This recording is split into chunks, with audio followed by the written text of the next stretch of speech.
بسم اللہ الرحمن الرحیم۔ السلام علیکم ورحمۃ اللہ وبرکاتہ۔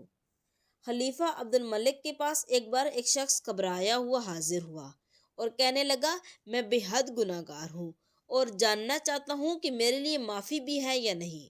خلیفہ نے کہا، کیا تیرا گناہ زمین و آسمان سے بڑا ہے؟ جواب دیا، بڑا ہے۔ خلیفہ نے کہا، کیا تیرا گناہ لوح و قلم یا عرش و کرسی سے بھی بڑا ہے؟ جواب دیا، بڑا ہے۔ خلیفہ نے کہا، بھائی یقیناً تیرا گناہ اللہ پاک کی رحمت سے تو بڑا نہیں ہو سکتا۔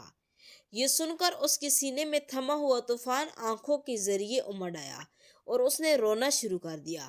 خلیفہ نے کہا، بھائی آخر پتہ بھی تو چلے کہ تمہارا گناہ کیا ہے۔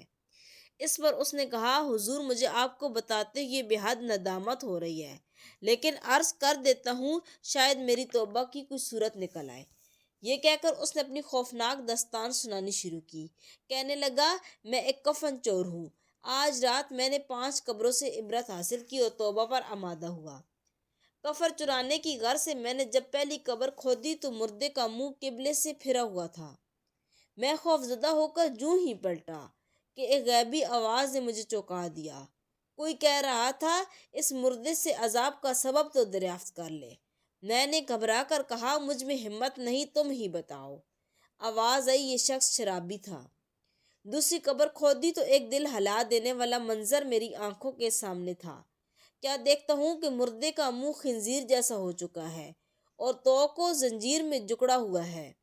غیب سے آواز آئی، یہ جھوٹے قسمیں کھاتا اور حرام کھاتا تھا۔ تیسری قبر کھودی تو اس میں بھی ایک بھیانک منظر تھا۔ مردہ گدی کی طرح زبان نکالے ہوئے تھا اور اس کے جسم میں آگ کی کیلیں ٹھکی ہوئی تھی۔ غیبی آواز نے بتایا، یہ غیبت کرتا، چغلی کھاتا اور لوگوں کو آپس میں لڑواتا تھا۔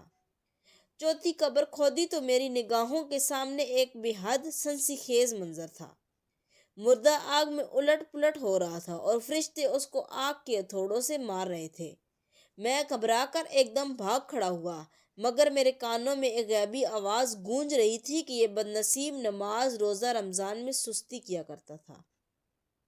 پانچویں قبر جب کھودی تو اس کی حالت گزشتہ 4 قبروں سے بالکل جدا تھی۔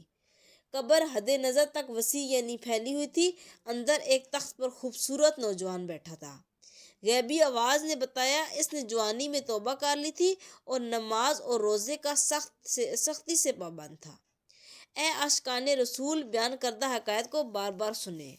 اللہ پاک کبھی کبھی قبر کے مناظر کے حالات اس لیے دکھاتا ہے تاکہ لوگ اسے درس عبرت حاصل کر کے گناہوں سے بچنے کا سامان کریں اور نیکی کے راستے پر آ جائیں۔ جزاک اللہ خیرا کثیر۔